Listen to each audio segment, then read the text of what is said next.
বরগুনায় dengue পরিস্থিতির দিন দিন অবনতি হচ্ছে। মঙ্গলবার রাতে ডেঙ্গুতে আক্রান্ত হয়ে আরও একজন মারা গেছেন। এ নিয়ে জেলায় ২০ জনের মৃত্যু হয়েছে। এই মুহূর্তে বরগুনা জেনারেল হাসপাতালে আছেন সহকর্মী সাইফুল মিরাজ। সরাসরি যাচ্ছি তার কাছে। মিরাজ, দেখুন, এডিস মশার তাণ্ডবে বরগুনার বাসিন্দারা বিপর্যস্ত হয়ে পড়েছেন। প্রতি বেড়ে চলেছে ডেঙ্গু আক্রান্তের সংখ্যা, ঠিক তেমনি ভাবে বাড়ছে মৃত্যুর মিছিল।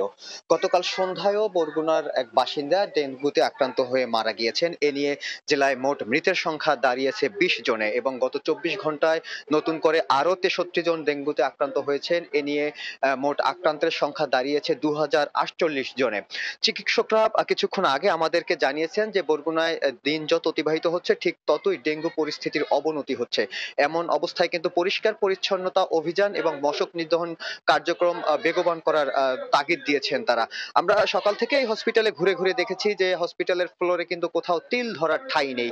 যেখানে ৩-৪ জন রোগী থাকার কথা ছিল সেখানে কমপক্ষে ২০ জন রোগী অবস্থান নিয়েছেন। এরকম এক বিঘ্নিত।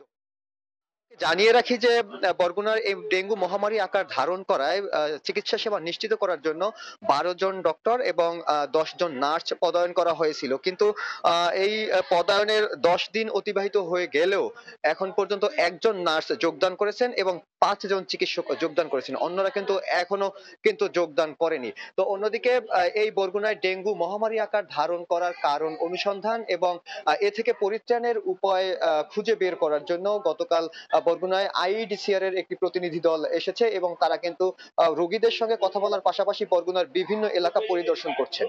তো এই ছিল বরগুনা থেকে আমার কাছে সবশেষ। সরাসরি যুক্ত ছিলাম বরগুনা জেনারেল হাসপাতালে।